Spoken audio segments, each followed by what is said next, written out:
بسم اللہ الرحمن الرحیم. ناظرین اکرام السلام علیکم ورحمۃ اللہ وبرکاتہ. وعلیکم السلام.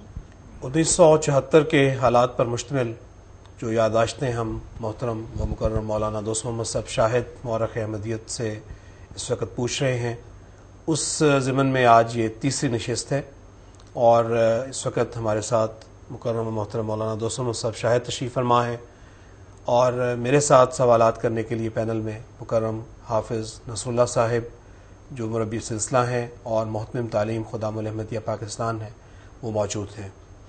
مولانا ہم سوالات کا سلسلہ شروع کرتے ہیں. اس کارروائی کے لیے قومی اسمبلی میں ایک رہبر کمیٹی کا قیام کیا گیا تھا، اس کا پس منظر کیا تھا؟ یہ اتنا ضروری اور اہم سوال آپ نے پیش فرمایا ہے کہ سچ جانے آپ بزرگوں کے لیے میرے دل سے دعا نکل رہی ہے.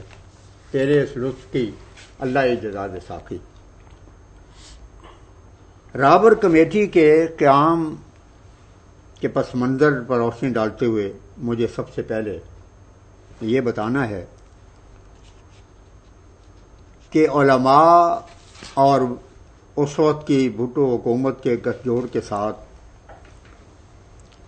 جو روا کا پہلے سے تیار شدہ ڈرامہ رچایا گیا، تو اس سے پہلے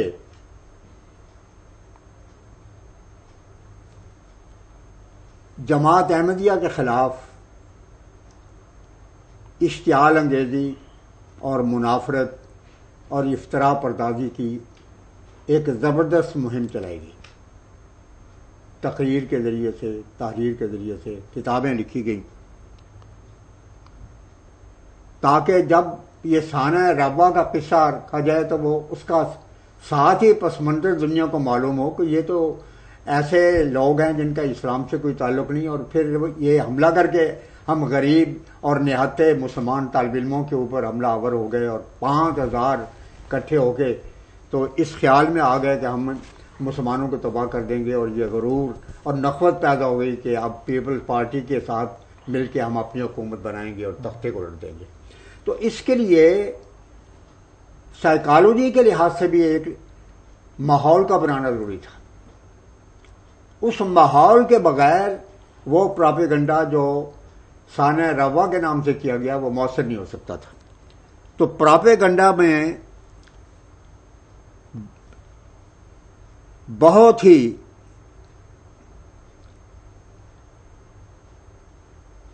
زبردست جو پہلو لیا گیا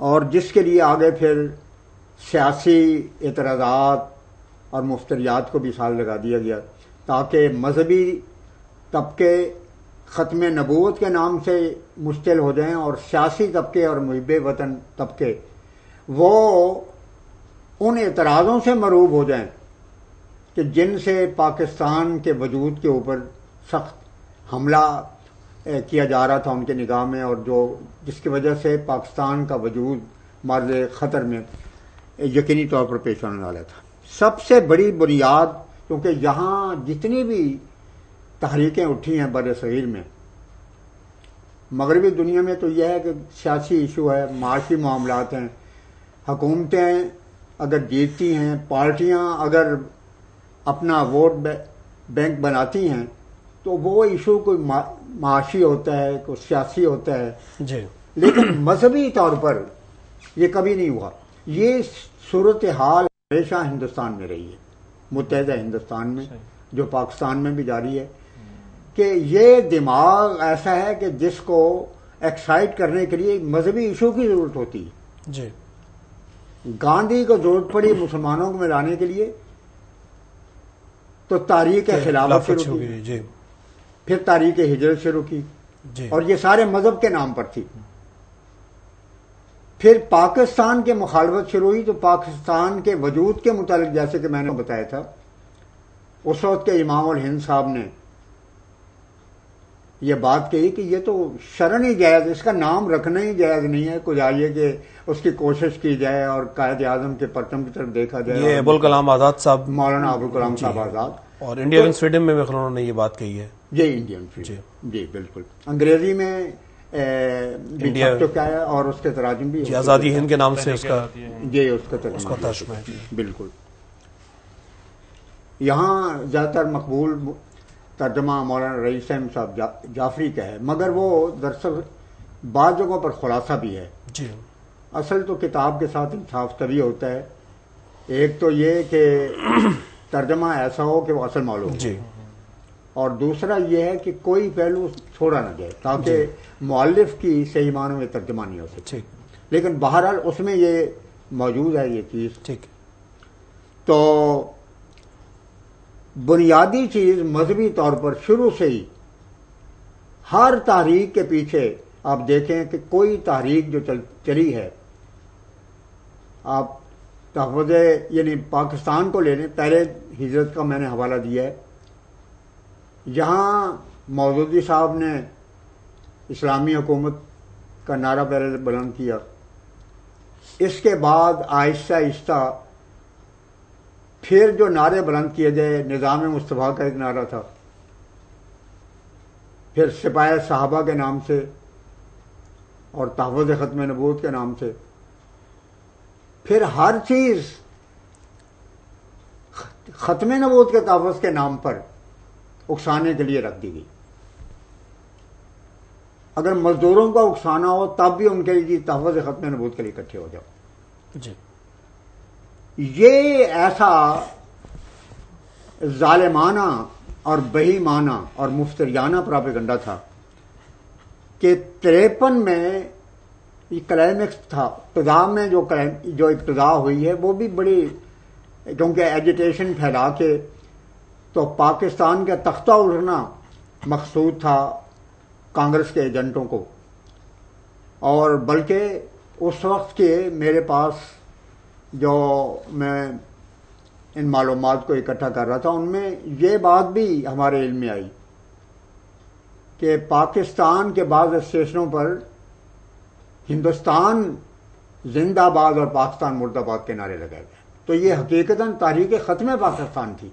جی مگر ملا آج تک اس کو تحفظ ختم نبوت سمجھتا ہے، حالانکہ اس وقت کی گورنمنٹ نے کہا کہ کچھ شرم کرو، مسلمانوں کو لوٹنا، قتل کرنا، بینکوں کو لوٹ لینا، ریلوے اسٹیشن کی پٹریوں کو اکھیڑ دینا، یہ ختم نبوت کا تحفظ ہے.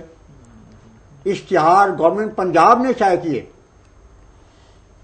اسی طرح علماء نے شائع کیے، صحافیوں کی طرف سے جنگ سے لاہور سے اشتہار شائع ہوئے کہ ختم نبوت کے نام پر یہ غنڈہ گردی اور یہ دہشت گردی شرم آنی چاہیے یہ بات کہتے ہوئے. لیکن حیرت کی بات ہے، ذہنیت یہ بن گئی ہے کہ ہر وہ حرکت جو کہ اپنے مفاد کے لیے اور اپنے مقصد کے لیے کی جاتی ہے، ملا اور ان کے ہم نوا کی طرف سے تحفظ ختم نبوت کے نام پر کی جاتی ہے. 1953 میں اللہ تعالیٰ کے فضل سے جماعت نے پوری اتمام حجت کی اس بارے میں، حضرت مسلم موعود نے خاص طور پر بیان دیا اور تحقیقاتی ادارت میں واضح کیا اس بات کو کہ ختم نبوت ہمارا جزو ایمان ہے، کوئی احمدی نہیں ہو سکتا جب تک کہ وہ ختم نبوت جیسے بنیادی مسئلے کو حفظ جان نہ بنا لے. وہ سینے سے سجانے والا ہے، اس کے بغیر تو احمدیت کا تصور ہی نہیں ہو سکتا. جی اور بڑے قد آدم پوسٹر شائع کیے گئے. جماعت کی روایت ایسے نہیں ہے، لیکن آپ حیران ہوں گے کہ قد آدم پوسٹر اتنے بڑے بڑے تھے کہ حیرت آتی تھی. لاہور میں لگائے گئے، کراچی میں لگائے گئے، سیالکوٹ میں اس وقت سید امجد علی شاہ صاحب تھے ان کی طرف سے لگائے گئے، اور اس کے بعد چھوٹے ہینڈبل مولانا عبدالغفور صاحب نے ٹیکسٹ لکھے اس موقع پر. پھر حضرت مولانا عبد القادر صاحب سوداگر مل مرحوم اللہ تعالیٰ کی ہزاروں رحمتیں، انہوں نے تبلیغ کے نام سے جو جاری کیا رسالہ، اس میں بڑی کثرت کے ساتھ سب سے زیادہ زور اس بات پر دیا گیا. حضرت مسلم موعود نے اس وقت یہ کھلے لفظوں میں بیان شائع کیا اور وہ ہزاروں کی تعداد میں 4 صوبوں میں تقسیم کیا گیا، اور اس کا عنوان ہی یہی تھا کہ جو ختم نبوت کا منکر ہے وہ دائرہ اسلام سے خارج ہے، یہ ہمارا ایمان ہے. تو یہ چیزیں تھیں، مگر اس کے باوجود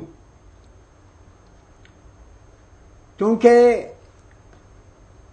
پراپیگنڈا کا جو سسٹم ہے وہ احرار نے 1918 سے لے کر 47 تک براہ راست پٹیل سے، نہرو صاحب سے، گاندھی صاحب سے اور لالا لاجپت رائے اور دوسرے حضرات سے سیکھا ہے.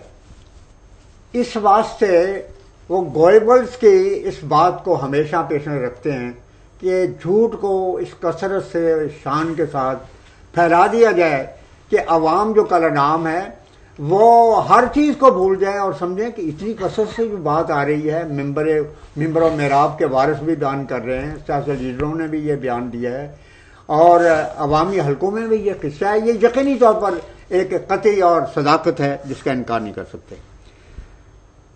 اس کے ساتھ ہی چونکہ استعماری طاقتوں کی پشپنائی تھی اور ان کی طرف سے جو پاکستان پر زور ڈالنے کے لیے جو قصہ شروع ہوا، میں اشارہ کر چکا ہوں، وہ سعودی عرب سے شروع ہوا.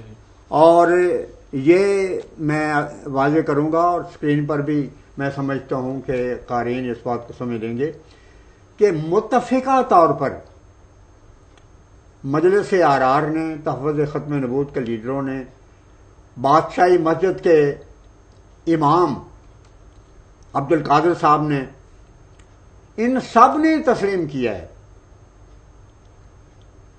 کہ حق یہی ہے